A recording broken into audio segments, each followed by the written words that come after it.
baik tu dia jadi mereka tahu radio Fiji बहुत radio Fiji रोज सुनता हूँ radio Fiji 2 देश की धड़कन. In the news tonight, PM leads the fight against coronavirus threat. Economic violence tasked with rise of domestic violence in the country. And later, world mourns a great sporting star in Kobe Bryant. From the studios of FBC Suba, Amrita Sagar. Prime Minister Varenga Bainimarama says to date there are no confirmed cases of the coronavirus in Fiji, and the government is working on all avenues to keep the country free from the sickness entering here. In a collective effort to ensure no virus-carrying person enters the country, the Fijian government is working closely with Fiji Airways to identify all at-risk travellers checking in at overseas ports. Lena Rees reports. In a bid to protect Fiji and her people of the deadly coronavirus, all travellers from foreign ports will be required to undergo thermal screening prior to boarding. Out of an abundance of caution, all cabin crew on flights to and from Hong Kong, Singapore and Narita will be taking extra precautions to ensure a hygienic environment. Fiji Airways will also introduce special health declaration forms at all Asian ports that will require guests to report if they have traveled through mainland China in the past 14 days. The Prime Minister says while there are no direct flights from where the virus started, Wuhan to Fiji, this outbreak is global in scale and Fiji is not immune to risk. The Fijian public can take comfort knowing that from last week, enhanced monitoring has been instituted at Nadi International Airport. All passengers traveling from Hong Kong and Singapore have been met by health officers who have reviewed their health declarations and determined if they have recently traveled to the Hubei province. Bainimarama says while there are no cases in Fiji, medical experts have revealed the disease can go undetected until symptoms appear, and as we have seen in the United States and elsewhere, it is virtually impossible to contain a virus across international borders. We are undertaking all necessary preparations to ensure we're ready to aggressively identify, treat, investigate and contain the virus. Contingency plans are in place at our major health facilities, and hospitals are stocking up on supplies to be able to respond effectively. Bainimarama says Fijians should also not travel to the Hubei province in China, and it is absolutely critical that everyone stick to the facts and strictly adhere to instructions and information provided by the World Health Organization and Ministry of Health. We will only release information once it has been confirmed by the relevant experts and authorities. Given this is a matter of national security, we cannot tolerate unfounded fear-mongering. Any manner of speculation is dangerous and counterproductive and should be condemned in the harshest terms. The PM says he is being briefed every day on the status in Fiji. Lena Rees, FBC News. Well, late this afternoon, the Health Ministry held a press conference to provide an update on the novel coronavirus. Koroi Tandulala, our reporter, attended the briefing and joins us live now from the Ministry headquarters. Koroi, what is the Ministry saying? Yes, Amrita, in a press conference held at the Health Ministry just over an hour ago, the Health Minister, Dr. Ifiremi Wangai-Nambete, says at this stage there is no confirmed cases of the 2019 novel coronavirus in Fiji. However, the Head of Health and Protection, Dr. Alicia Sahukan, also confirmed that last week they started with their preventative measures, especially at the international airport in Nadi, where they're screening inbound passengers traveling into the country to ensure that none of them are displaying any symptoms of the virus so far. Now, they also, as a result of the successful screening, a family of 4 has been under quarantine. They arrived on a Hong Kong flight from Nadi on Thursday, the 23rd of January. The Health Ministry is also urging Fijians alike to also practice health hygiene, and simply by washing your hands with soap and water. And also, if you do sneeze and cough, make sure you do sneeze or cough into your elbow. Like that if you must. And with regards to the 6 Chinese nationals, they are still currently under quarantine, and the health minister confirmed at this stage none of them have been confirmed to have the 2019 coronavirus. Glowing globally, 80 people have already died from the virus so far, with over 2,700 confirmed cases in mainland China alone. Now, more than 50 cases has been recorded in more than 13 cities or places around the world other than China. Amrita. Thank you, Corey, for that crucial update. The Health Ministry and the WHO are working to keeping tabs on other countries as the coronavirus outbreak escalates. Now, with no confirmed cases in Fiji, the Health Ministry is awaiting test results and clearance for 6 Chinese nationals currently under quarantine in Nadi. Health Minister Dr. Iframe Wanganambete says as the coronavirus takes its toll in most countries, his ministry will collaborate with relevant local and international authorities to protect Fiji from the virus. In other countries may choose to do something different, but it's because they know what their capacity is, what they are able to do, and what they think will be useful for them in the long run. We know our contingency. We know who we have on the border. We also know how we're going to be able to deal with it. And, knowing that, we've set out the particular strategies that are out in the release. However, the minister noted some of the strategies adopted by other countries are not applicable to Fiji. What you're watching is, so there's within the WHO, there's experts that look after infections and also emergencies. So, that advisories that we look at. Then also, apart from that, we're looking at what's happening in other areas around the world. With CDC, as I said, CDC is in America, China, things that are happening in Australia, for example. And so there's all this information. It's about collating them and then looking at themes and then looking at what we think would be best practice for us. Meanwhile, health officials are closely monitoring the condition of the 6 Chinese nationals quarantined at the Nadi International Airport since this morning. The health minister has confirmed that the 6 seem in normal health as the ministry and relevant authorities awaits the health screening. Jose Nanunga, FBC News. Economic violence or financial abuse is identified as an issue contributing to the rise in domestic violence in the country. A study by the International Finance Corporation reveals this is common in the Fijian culture because of the numerous demands made on family members who have an income. Corey Tandalala reports. The IFC study shows that the income earner in a family is often forced to spend money because of community commitments and high expectations. I think these issues are the real issues, and it has been prevalent in organizations for a number of years. Just because we haven't openly spoken about it, no one talks about it, and it's time that we need to talk about it. With the initiative of FHRI and IFC and having this Raku Raku session, I think it's a very good initiative. The study clarifies that financial abuse means forcefully taking away money from someone with an income or savings. What we don't realize is that these inequalities, they stunt economic, social and human development in our country. Not only do they stunt that, but it creates significant challenges in the workplace, in our businesses and our economy.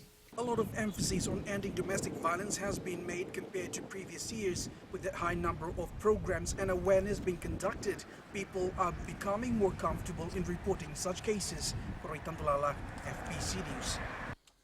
96 new doctors have joined the Public Health Service, having completed a year of internship. Health Minister Dr. Iframe Wanganambete this morning urged the medical officers to go beyond their conventional duties to ensure every Fijian has adequate health care. Edwin Nunn reports. These doctors will be deployed to different parts of Fiji with a clear directive.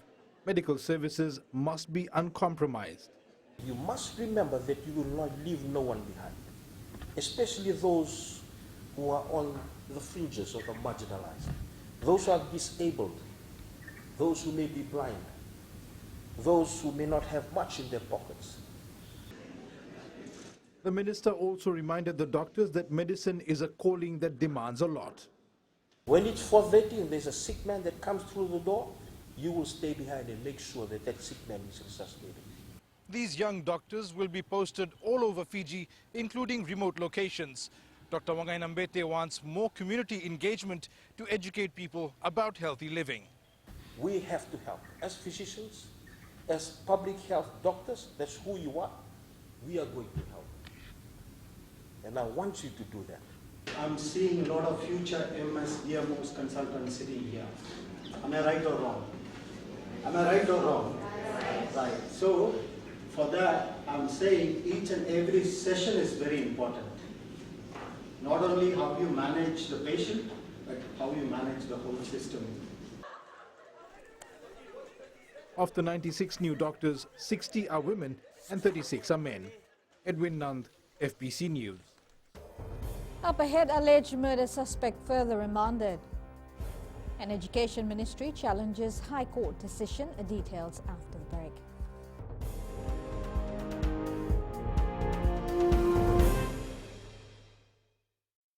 Pula nadang bawa prosesan kerse, ngor keraki, do televisi ono barong na radio Fijuan, nandomo ibiti. Radio Fiji One, nandomo ibiti.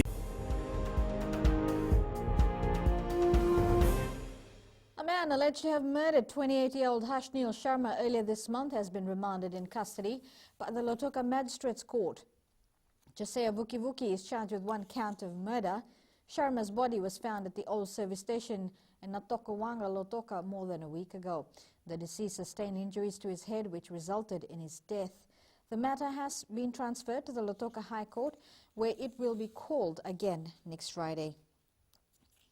The counsellors tasked to man the calls made to Lifeline Fiji are finding difficulty in coping with the stress.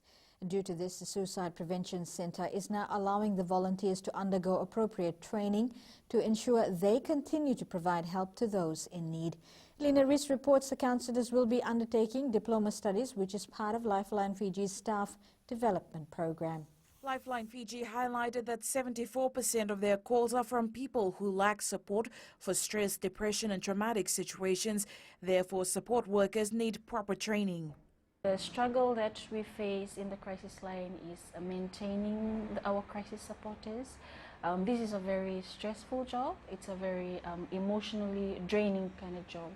So a lot of people do not stay long in this kind of job because they're not able to cope with the stresses, with the kind of issues that our health seekers come up with. Research analyst Anna Kalodava says counsellors and support workers at Lifeline Fiji work under immense pressure to control situations and help prevent their callers from resorting to drastic measures. So what we do is to try and stabilize the emotions. And this is the things that we do. We give them basic counseling, make sure that they are stable on the now, before they do certain serious cases which they will regret and cause a lot of pain to other families. And it's hard to try and basically giving that minimum time of 30 minutes. Lifeline Fiji has 10 crisis support workers on different shifts, manning the helpline at all times. More than 2,000 calls were received on the 132454 number in 2019. Lena Rees, FBC News. The appeal filed by the Education Ministry challenging a decision by the High Court will be heard next month. The High Court had ruled in favour of Seventh-day Adventists Vatuvonu College, stating they have a say in the appointment of the school heads. Catherine Krishna files this report.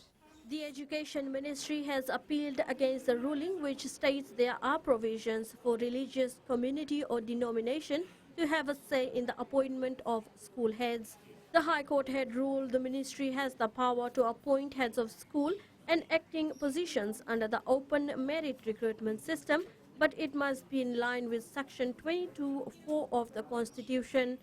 The provision states every religious community or denomination and every cultural or social community has the right to establish, maintain and manage places of education, whether or not it receives financial assistance from the state, provided that the educational institution maintains any standard prescribed by law. The ministry in its appeal has stated that they are working towards providing the highest possible quality of education to all students and are committed to open merit recruitment and selection of teachers. The ministry adds it will support faith-based organizations who wish to offer religious teachings, encourage religious values or hold prayers in schools that they manage. The ministry and SDA have been advised to file all submissions by Thursday. The case will be called on February 14th for hearing. Catherine Krishna, FBC News.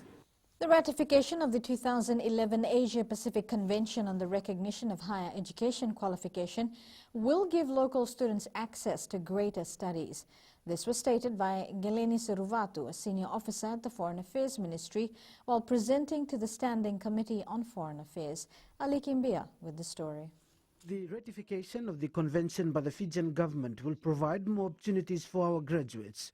It allows Fiji's higher education graduates and international graduates access to greater studies and work opportunities across the Asia-Pacific region. Seruvatu says this will also increase the demand of our graduates internationally. However, Committee Chair Alex O'Connor says there should be policies in place to protect our students. What has the ministry have in place insofar as if they are check to check on their the employment status? And it has the potential to increase the supply of well-trained, world-class professionals who are equipped for job opportunities in the global market. The convention is expected to be tabled at the first sitting of Parliament. Ali Kimbia, FBC News. And now it's business time with Apenisa. Thanks, Amrita. Coming up after the break, stall owners adapt to single-use plastic ban. And in growing Fiji, new app to encourage backyard gardening. Stay with us.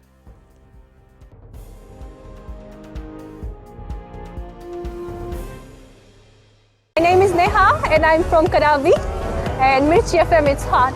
Mirchi FM, it's hot.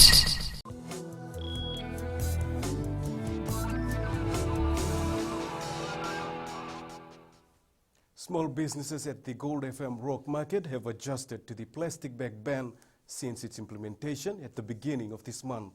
Vendors had begun using alternatives since last December. Kurui Tandulala reports.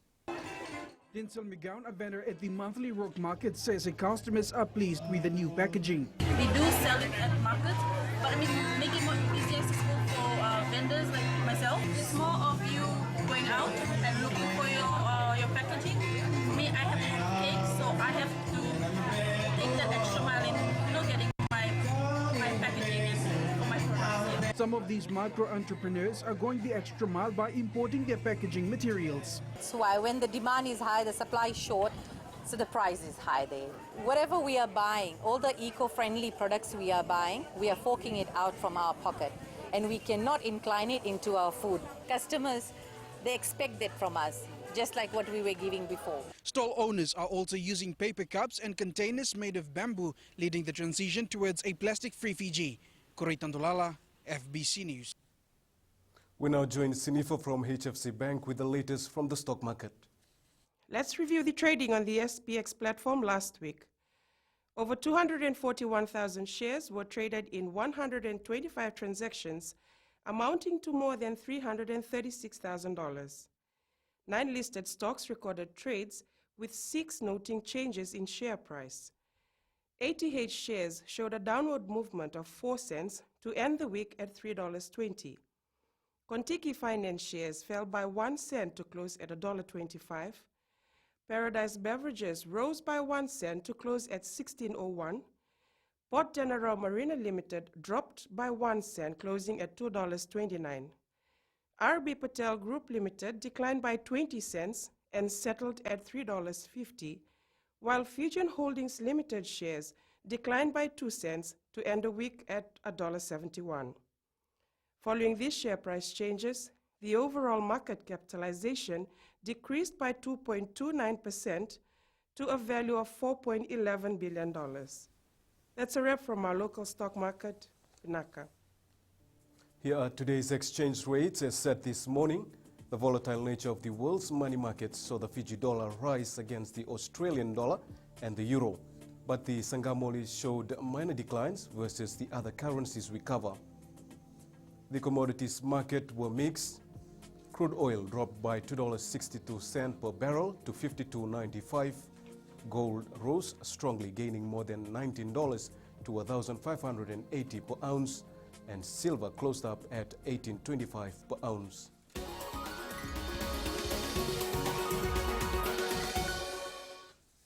In growing Fiji, as more Fijians are now looked to keeping fit and maintaining a healthy diet, the MyKana Garden app may be of help to you. Health Minister Dr. Ifiremi Wanganambete says the aim is to get Fijians to eat healthy, save money, and participate in some form of physical activity. He adds the locally made app allows Fijians to monitor and visualize their meals. The beauty of the MyKana app is that it's based on the region's database, the Pacific Island food composition tables, and our very own Fiji shop survey. It uses hand measure estimates based on the WHO recommended hand measurements of fist, palm and thumb. I know that some of us have bigger fist and bigger hand, and bigger thumbs, as alternatives to standard household measures of weighing foods, so that we don't have to use digital scales.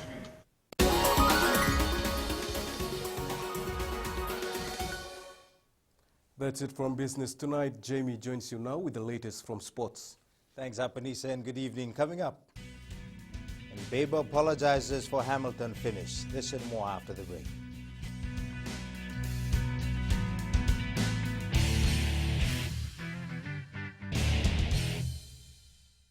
Bula FM number 2 NSR. Bula FM number 2 NSR.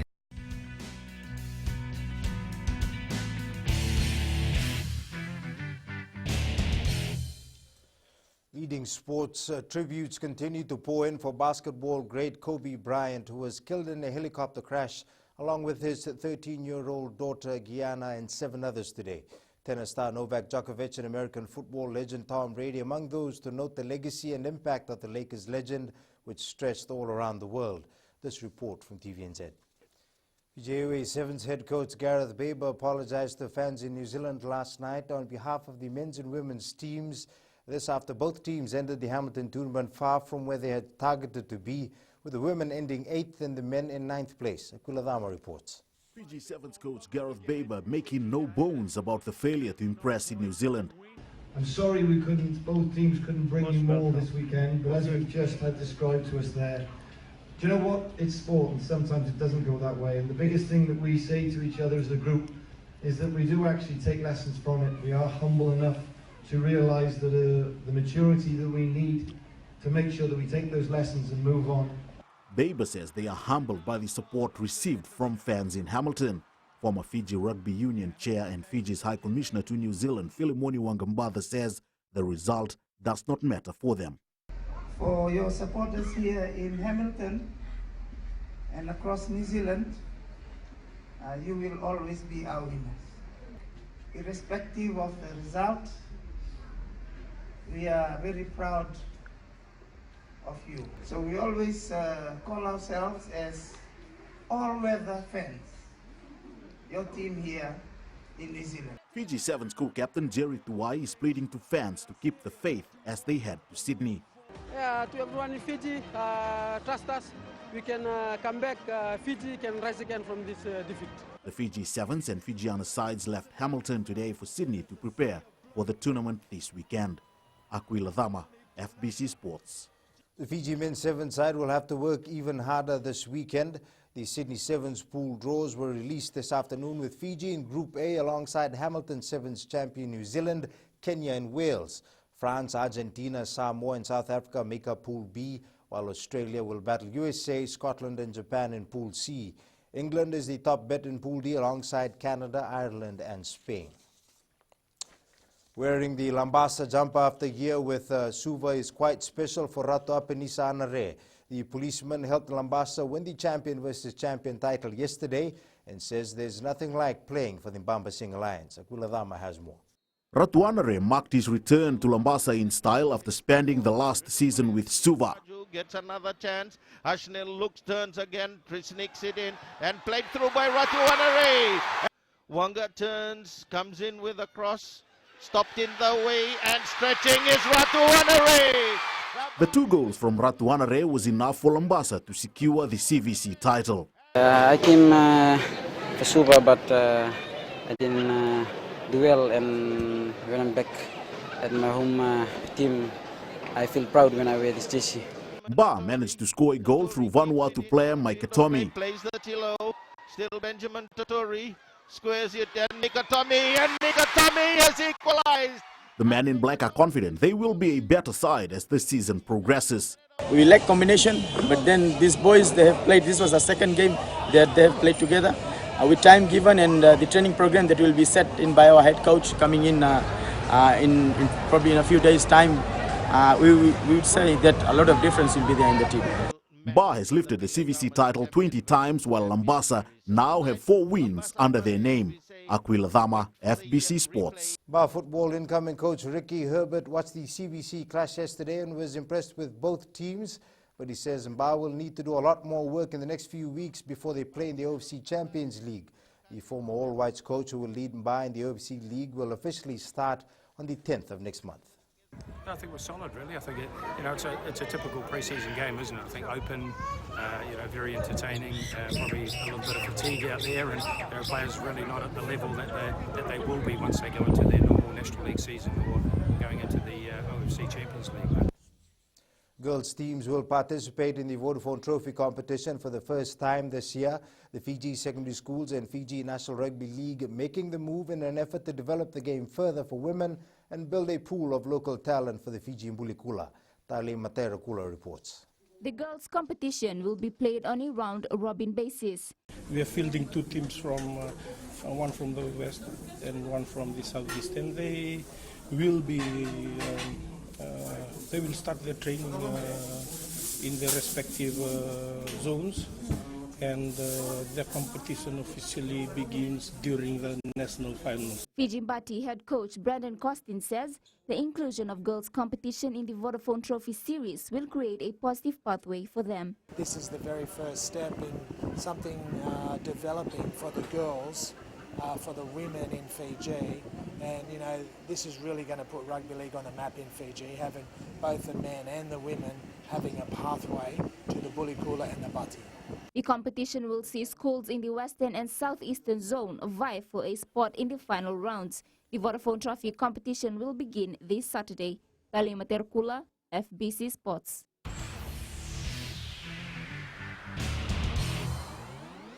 We revisit the champion versus champion in Nausori yesterday, with Lambasa having won. Was this the moment to change the game for the Northerners after things got heated? Well, we'll wait. The red card. And then there, the headbutt by Ralulu. And then you look at that shuffle. The headbutt is one that they got to look at. But as I said, there's no VAR here.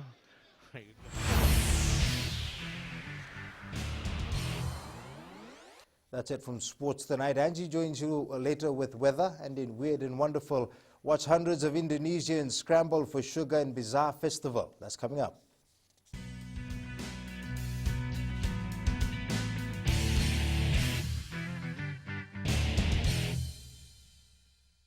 Hi, Bula. I'm Selai from Nandi. I love Gold FM, only the classic hits. Gold FM, only the classic hits. Here's Angie with the weather.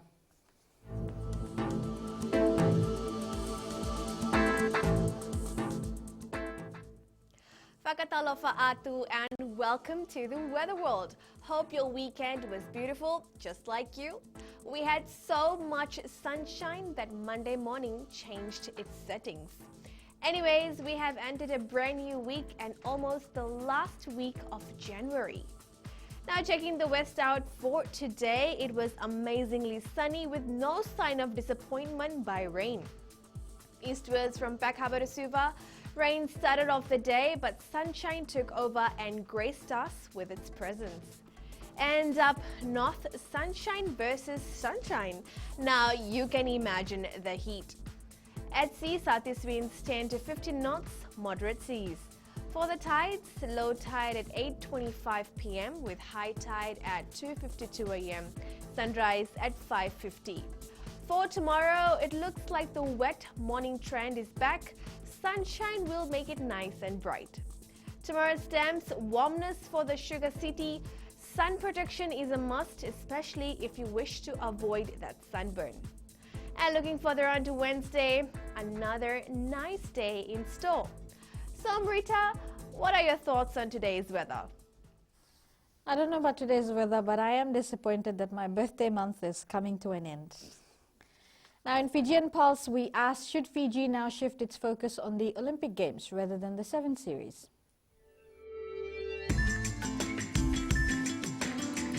They're going to focus for the Olympics. Well, by the way the team is performing, I think they should focus on the Olympics gold medal defense. The series is not in their hands, I think so. But they're good, they can win the Olympic gold medal again. Yeah, Fiji should prepare for the Olympic because they are champion. We should keep training and win the next Olympic. Yes, they should put 101% focus towards defending the 7th title at the Olympic Game. They should have preparation for the Olympic Games because they have not much time left for the Olympic. Yeah, they should prepare for Olympics. The chances for series is low.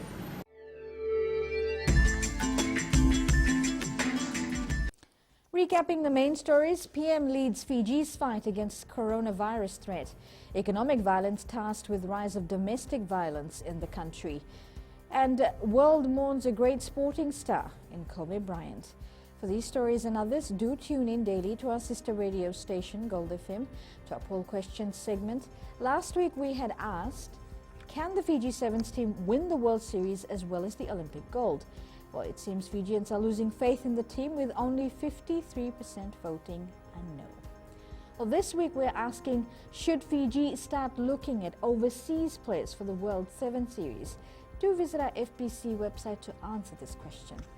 Now, a shot of the day captured by Setereki Dakuimboda from Vatundamu settlement in Savusavu. You can always send us newsworthy pictures and videos on email, fbcnews@fbc.com.fj, or do share it with us via our Facebook page, FBC News. You can also follow and tweet us those news tips at FBC News or simply hashtag FBC News. That's your FBC News for tonight. Stay safe. Modemanda.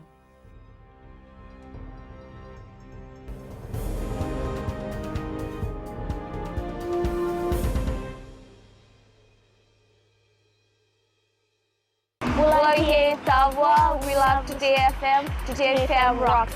Today's hit music on Today FM.